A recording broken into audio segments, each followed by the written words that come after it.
This is the 2025 Razer Blade 16. Most reviewers got their hands on the maxed out RTX 5090 version, but I've been testing the entry model, the one with just 16 gigabytes of RAM, an AMD Ryzen AI 9 365, and an RTX 5060. On the outside, it looks identical, but inside, it tells a completely different story. And as far as I can tell, I might be one of the first people to put it through its paces. But before we get started, Razer did provide this laptop as a loaner for me to use for this review, but as usual, this is not a sponsored video, no money changed hands, and Razer did not get to see this video before it was uploaded.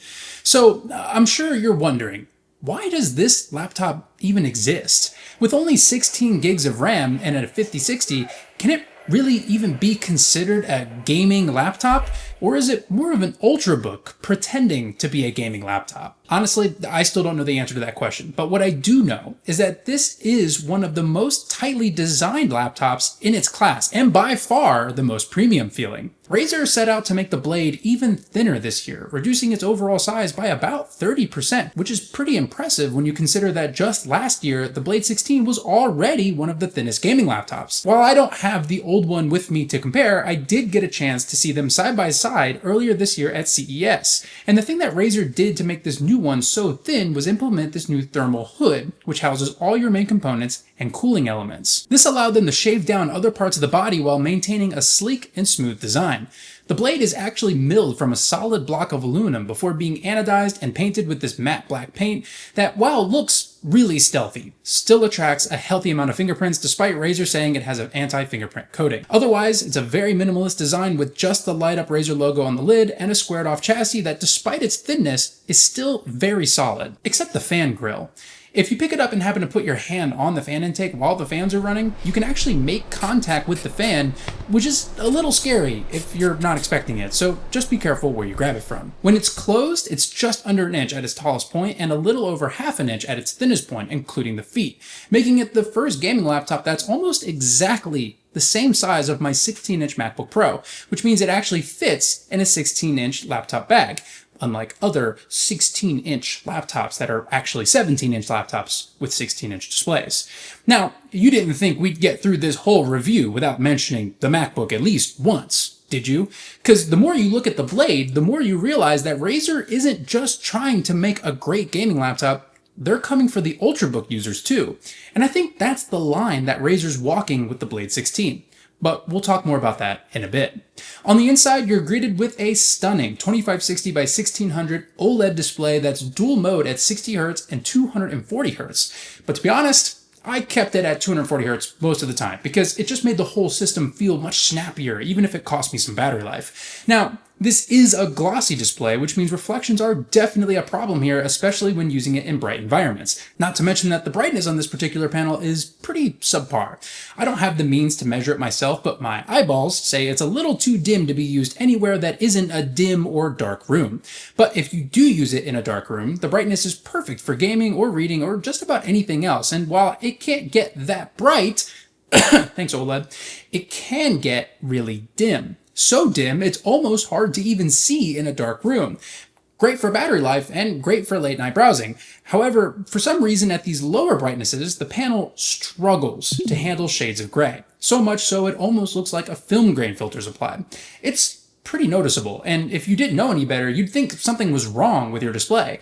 But rest assured, this is normal for OLED panels and can be due to either dithering at low brightnesses or just some subpixel noise. One of the other quirks about OLED displays is the classic bluish tint you'll see when the pixels are off. These things didn't bother me, but is why I still prefer mini LED, especially on gaming laptops. Regardless, the display on this year's Blade is great. It's sharp, it's fast at just 0.2 milliseconds, and is bright enough for most use cases, not to mention the vibrant colors and deep contrast you get with an OLED. The panel is color calibrated from the factory and can be tuned in Synapse to reflect different color standards. As far as gaming web browsing, it's an awesome display, even though I'm not the biggest OLED fan. Migrate a little south from the display, and you'll find probably my favorite thing about the Blade, the keyboard.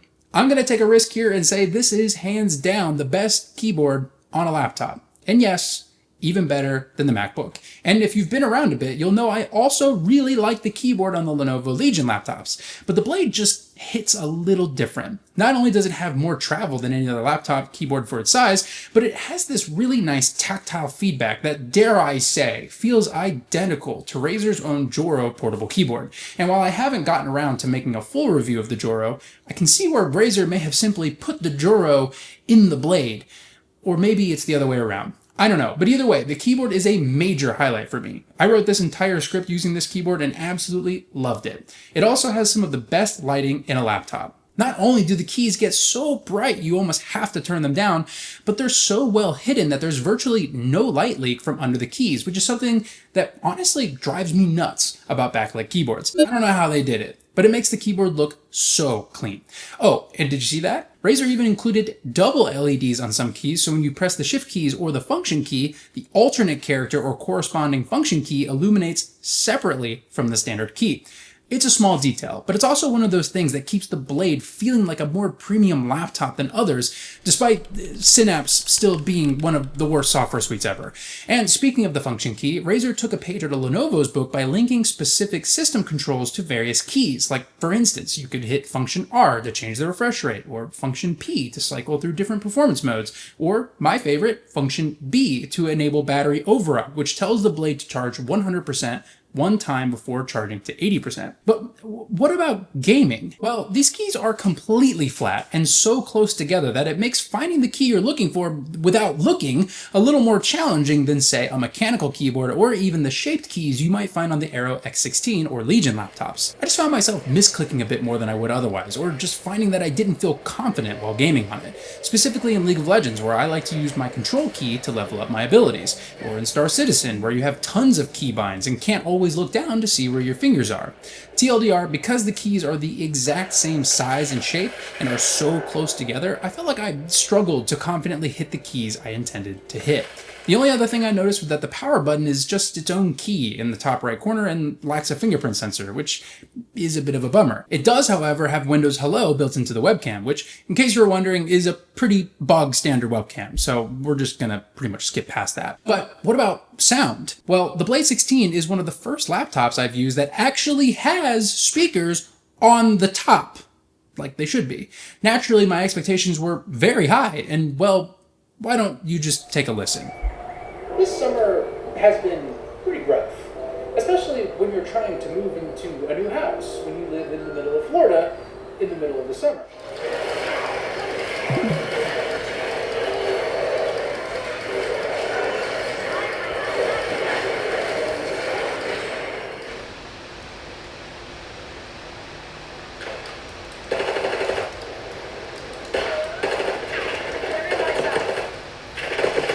Yeah, these are probably some of the most underwhelming speakers, even for a laptop. I really had high hopes for these, but they just don't have enough oomph. I even spent a good amount of time trying to tune the sound and still couldn't get them to sound the way I wanted them to. A huge disappointment for a laptop that really tries to appeal to creators and editors. At one point, I almost thought the speaker grills were just for show, but turns out there are speakers in there. They must just handle the highs though, because you can barely hear them compared to the two on the bottom. But thankfully, you don't need the speakers, because the Blade still has a headphone jack. And not just a headphone jack, but actually a great set of ports for a laptop this size. You get 3 USB 3.2 Gen 2 Type A ports for stuff like a mouse, headset, controller, or all three, 2 USB 4 Type-C ports that both support 100 watt power delivery and DisplayPort 1.4, but no, these are not Thunderbolt ports, which is a bit of a letdown, but likely because this model is using an AMD chip. You'll also get an HDMI 2.1 port and a UHS 2 SD card slot, which is a huge win for creatives, and last but not least, the proprietary charging port, which I'm not personally a fan of. It uses a reversible connector that sort of wedges itself into the port, which can sometimes make it hard to remove. It's just not as satisfying as some of the other connectors out there, but minor detail.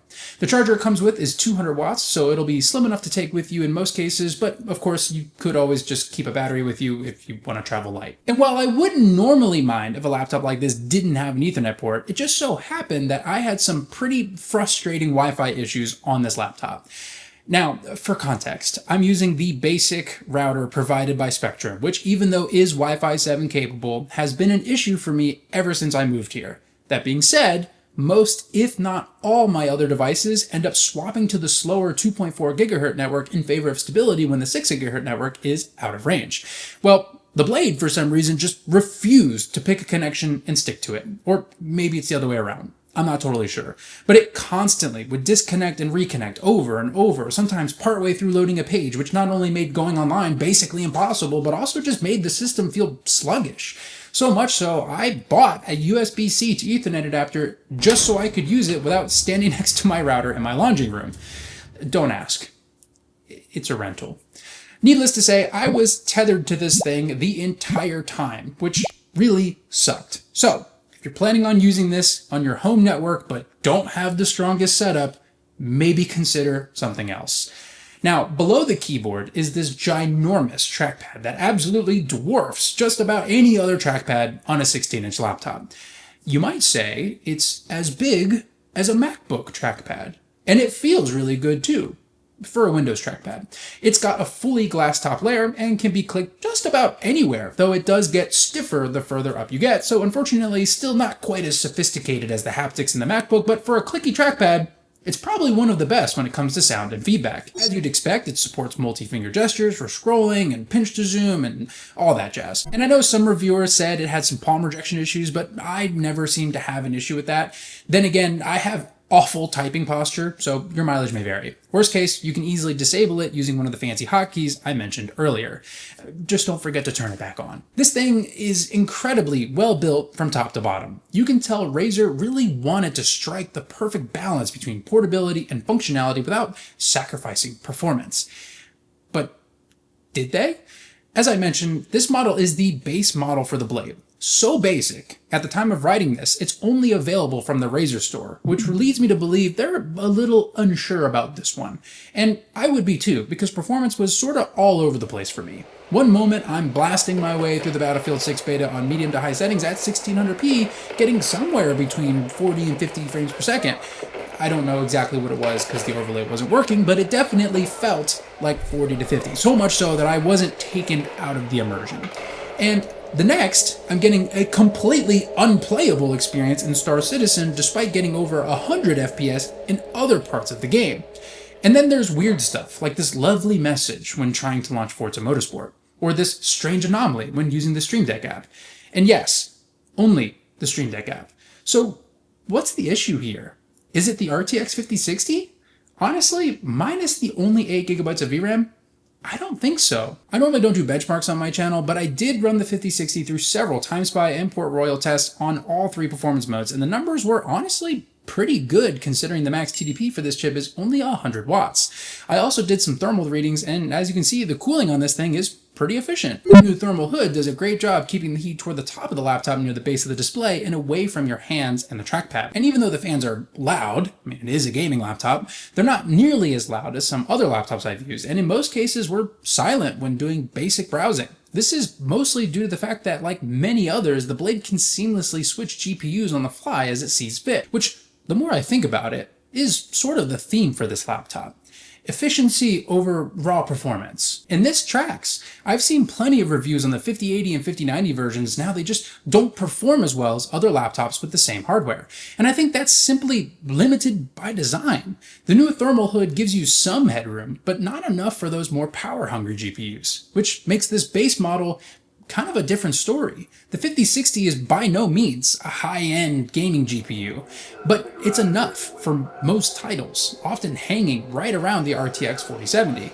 Add DLSS and FrameGen, and suddenly it feels like a high-end performing GPU that also happens to just sip power for the most part. It's perfect for a chassis like this, where efficiency matters more than sheer performance. But there's still the elephant in the room: the RAM. 16 gigs soldered in a $2,400 laptop in 2025. Honestly, a pretty tone-deaf decision for a brand whose target audience knows the difference between 16 and 32 gigs of RAM. And it's not just about the number on the spec sheet. It shows. In some games, just flicking my mouse too fast would tank performance. But move slowly or switch to a controller and it was buttery smooth, even in light titles like Slay the Spire. And in Star Citizen, at first, I was kind of blown away by the fact that I was hitting 100 FPS with mostly high and medium settings at full resolution using NVIDIA's new smooth motion feature. But that quickly disappeared when I traveled to places like the new Onyx sites where you could literally see the system run out of RAM. And then everything began to crumble, almost in slow motion. You could literally see the generated frames tearing through rendered ones, all before randomly bouncing back to 80 to 90 FPS for seemingly no reason at all. And because the RAM's soldered, there's no upgrade path. At idle, this laptop was already chewing through 9 to 10 gigs with just a few tabs open. That's over 50% usage before you even launch a game. Upgrading to 32 gigs of RAM adds $400, but that also includes an RTX 5070, because of course you can't just upgrade the RAM. That pushes the total to just under $3,000. This is what we call the decoy effect, where the 5060 model is just a decoy product to get you to want to buy the more expensive 5070 model. Effectively, this makes the 5070 model suddenly feel worth it when the alternative is an overpriced, hobbled 5060 model, and the 5090 model just seems so overpriced that the 5070 model just seems logical. Something Apple likes to do as well, even though the 5060 literally isn't the problem. Either way, this model just doesn't make sense with 16 gigs of RAM, and Razer knows it. It was configured this way by design. And while you might initially be tempted to blame the GPU, the bottleneck is clearly the RAM. All that being said, while I don't have the other configs to test, the 5060 honestly felt like the right GPU for this machine. Maybe a 5070 would still make sense, but anything higher, and I think you just start to hit the limits of this particular design. And look, RAM gripes aside, gaming on the Blade 16 was still a great time.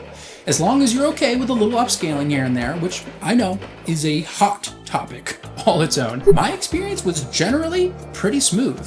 Battery life isn't bad either. I could get on average about 4 to 5 hours of light use using the laptop the way I would normally use it, and even managed a few ARAM matches at 60 FPS on battery without completely running it dry, which is no small feat for a gaming laptop. So no, this isn't a purebred gaming machine. It's an ultrabook that just happens to play games. And while it's way too expensive for 16 gigs of RAM, it's somehow also the most premium budget gaming laptop I've ever tested, which honestly might be the most Razer thing ever. Make it $1,800 and give it 32 gigs of RAM? Boom, problem solved. But what do you think? Does this model make sense in Razer's lineup, or should they scrap it and start the baseline higher? And if you enjoyed this video, make sure to hit the like button, and as always, make sure to subscribe to see more content like this. And I'll see you in the next one. Peace.